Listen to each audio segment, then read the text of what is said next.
Urdu point की videos देखने के लिए हमारा चैनल सब्सक्राइब कीजिए और बेल के आइकन पर क्लिक कीजिए ताकि आप हमारी तमाम आने वाली वीडियो से बाखबर रह सकें। काम आता ही नहीं इतने काम आवे तो जाइए ना काम तो इतने 5-5 6-6 महीने तो काम नहीं आता वेले रोज खेड़ कूड़ के चला जाइए। अभी तो रोटी सानू चाहिए रोटी सानू मिलती नहीं कारोबार बंद होए ने इनदे नाल तो नवाज शरीफ चंगा सी जेड़ा कारोबार तो चलता सी। भाजी घर का गुजर मुजर किस तरह होना है कि बच्चे है ने कमाते ने लेकिन असी हुण आने मजदूरी वास्ते ये तो नहीं है कि हम बच्चे कमान के तो उन्होंने बोटियां पढ़ के खाइए।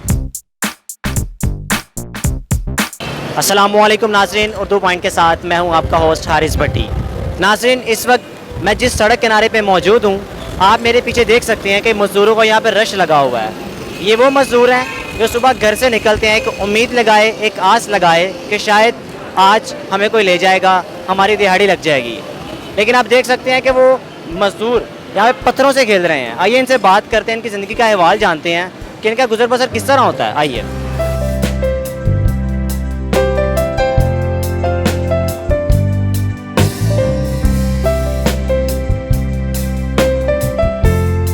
अस्सलाम वालेकुम चाचा जी। वालेकुम सलाम जी। चाचा जी, आपका नाम? शेर मोहम्मद जी।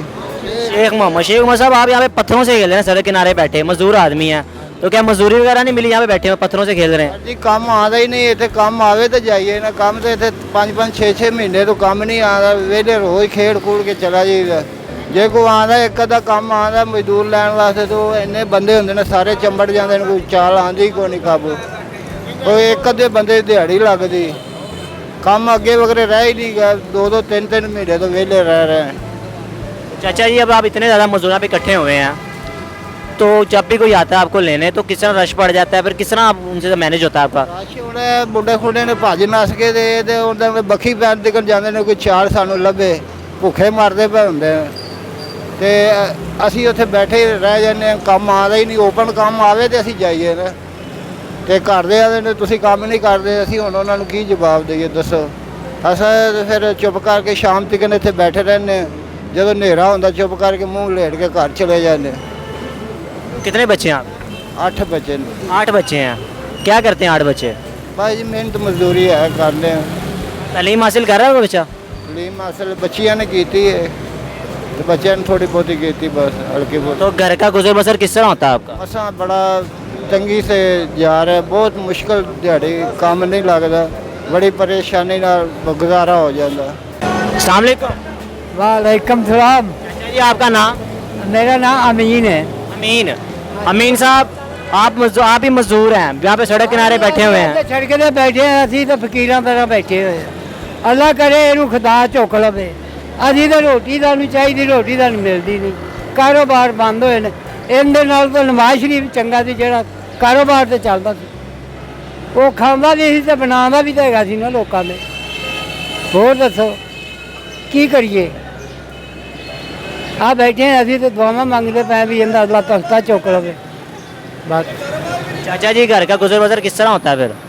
घर का जो गुजर बसर है फिर किस तरह होता है? गुजारा होंदा है। बैठे हैं इत्थे हुणे आ जाण दे लंगर वाले वो एक रोटी सारे फड़ा जान दो, इतने बह के अभी खा लें, बाहर पिछा बैठे रहते हैं। उन्होंने भावें दादा साहब लै जाइए। ਤੁਸੀਂ तो चलो तो खा लेंदे ते घर वाले कितों खांदे ने? कितों भी नहीं खाते, वो मंग पैन के जेडे 2 आने बचते हैं वो असी लै जाने घर। जे इतने रोटियां बाबा आ जान तो चौक के घर लै जी। बच्चे किन्ने तुहाडे? 3 बच्चे ने। तीनों बच्चे की करते हैं? बच्चे की करते नहीं, जो मजदूरी करने पैसे। हुण की करिए, घर बैठे एक दे वाल बंद ने, 2 एक मेरा गूंगा बोला है, एक मेरा सही है जोड़ा कमा के कमू के लिया। वो लग जाए तो लाया ही नहीं, ना लगे तो चुप करके बह रही। जी अस्सलाम वालेकुम। वालेकुम सलाम। जी, आपका नाम? मोहम्मद यूसुफ। मोहम्मद यूसुफ। यूसुफ साहब, आप भी यहाँ पे सड़क किनारे बैठे हैं मजदूरी के लिए, लेकिन आपको मजदूर को लेकर भी नहीं गया तो बैठे गेम खेल रहे हैं आप, तो फिर घर का गुजर बसर किस तरह हो जाता है? भाजी घर का गुजर मुजर किस तरह होना है कि बच्चे है ने कमाते ने लेकिन असी हुण आने मजदूरी वास्ते ये तो नहीं है कि हम बच्चे कमान के तो उन्होंने बोटियां पढ़ के खाइए। तो जो मेरा कर्मा वाला साड़ा वजीर आज़म आया काम ही को नहीं मिलता, वेलिया सारी दिहाड़ी खेड़ कूड़ के चले जी। इस वास्ते अल्लाह पा के इस बंदे तो अल्लाह पा के माफ़ी दे। कितने बच्चे हैं आपके? बच्चे 4। 4 बच्चे, चारों बच्चे काम करते हैं, क्या करते हैं? काम भी करते हैं, वो भी मजदूरी।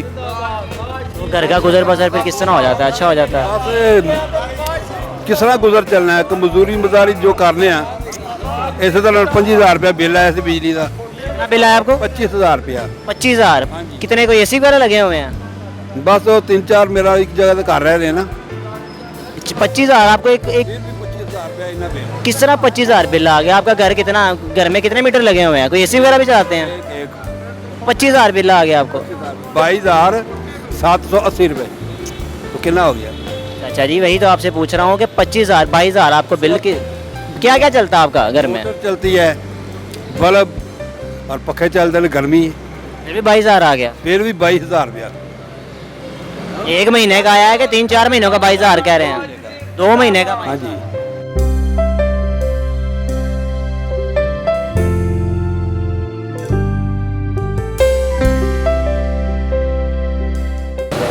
जी अस्सलाम वालेकुम। वालेकुम सलाम जी। सर आपका नाम? मोहम्मद असलम। मोहम्मद असलम। असलम साहब, आप मजदूर हैं, हाँ जी।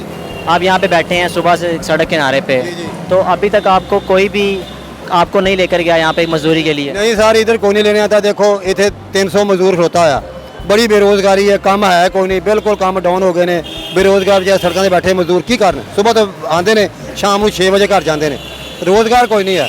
ज़िंदगी में किन किन मसाइल का सामना करना पड़ रहा है? ये देखो किराया दे रहे हैं, किराया कोई नहीं, इधर मजदूरी करेंगे तो किराया देंगे, बाल बच्चों को रोटी कमाएंगे, रोजी कमाएंगे, बच्चों का सहारा कोई नहीं। ये बच्चे 10 पढ़ जाए उन्होंने नौकरी कोई नहीं, जो को 12 पढ़ गया वो वास्ते नौकरी कोई नहीं, जो 14 पढ़ गया वो वास्ते कोई नहीं, जिन्हें MSc कर ली वो वास्ते भी रोजी कोई नहीं। ये सादा गरीब बंदे वास्ते भी रोजी कोई नहीं। आ सड़कों ਤੁਹਾਡੇ सामने बैठे ने, 200 मजदूर 300 बैठा होया, सुबह तक आते हैं बेचारे, शाम को बह बह घर चल जाते हैं। की करन गरीब बंदे, किधर जान? समझते इसे घूमन की समझ कोई नहीं आती। जे सीमेंट वेखो तो 700 ਨੂੰ बोरी हो गई है, जे ईट वेखो तो 10,000 ਨੂੰ 1000 हो गई है। ये गरीब बंदे की करन? रोजगार कोई नहीं, काम कोई नहीं, किते रोजगार कोई नहीं हैगा।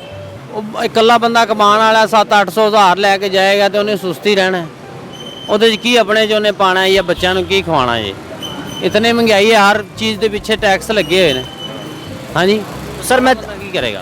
हम देख रहे हैं कि आप यहाँ बैठे हुए हैं, तो अभी तक आपको कोई लेकर भी नहीं गया, आपका दिन ऐसे गुजर जाएगा, तो फिर घर का गुजर बसर किस तरह होगा? कुछ भी नहीं है, इधर आते हैं लोग, लंगर दे जाते हैं, खा के गुजारा कर लेते हैं, रोकर ला के, और क्या करें? कितने बच्चे हैं? 8 बच्चे हैं। 8 बच्चे हैं। तो 8 बच्चे क्या कर रहे हैं? तालीम हासिल कर रहे हैं? कुछ भी नहीं है, गरीब आदमी क्या तलीम दिलाएगा? घर में खाने को नहीं लगता तो तलीम क्या दिलानी है? घर आपका? नहीं जी, किराए में हूँ। इतने 10 दिन से 2 दिन काम मिलता है, 8 दिन नहीं मिलता। तो इतने मकान का किराया देना, उतने मकान का किराया देना, दसो साढ़े गरीब का क्या गलती है? असा वोट देने बा गरीबों की कोई फायदा होए, उल्टा गरीबों नुकसान दे रहे हो। तो कोई खुदा वास्ता अरी अपील है, कोई गरीबों के दिल ते लहम करो, कोई गरीबों जोगा सोचो। भाई जी साड़ी तो यही गलत है, बस 4-4 5-5 6-6 बच्चे ने, मकान अपने नहीं। इमरान खान अगे गलो से यही कल दिया बा कोई गरीबा मारिया, कोई आटा चीनी पत्ती कोई सस्ता कर, उल्टा वो मांगा की जाता है। साड़ी तो और कोई गलत नहीं भाई जान। सर आप ये बताइए कि मजदूर की आप क्या दिहाड़ी इस टाइम, मजदूर और मिस्त्री कितनी दिहाड़ी है रोजाना की? नहीं है 1200 700 800, मिस्त्री की 1200, तो मजदूर की 700-800 है जी। तो आप कभी आप जब को लेकर जाते हैं कोई घरों में काम करने के लिए, तो आपके साथ उनका आपके साथ रवैया कैसा होता है? भैया माशाल्लाह कई लोग तो बहुत अच्छे होते हैं, पानी दानी रोटी पानी भी देते हैं, दिहाड़ी से ऊपर भी दे देते हैं। कई लोग दिहाड़ी भी नहीं पूरी देते और खफा होके काम ज़्यादा करवाते हैं, तो चुप करके करना पड़ता है, करके आ जाते हैं। जी नाज़रीन, जैसा कि आपने देखा कि मैंने यहाँ पे सड़क किनारे बैठे मज़दूरों से बात की, उनकी ज़िंदगी का अहवाल जाना कि उनका गुजर बसर किस तरह हो रहा है। इसी के साथ अपने मेज़बान हारिस भट्टी को इजाज़त दीजिए। देखते रहिए उर्दू पॉइंट। अल्लाह ने के बान।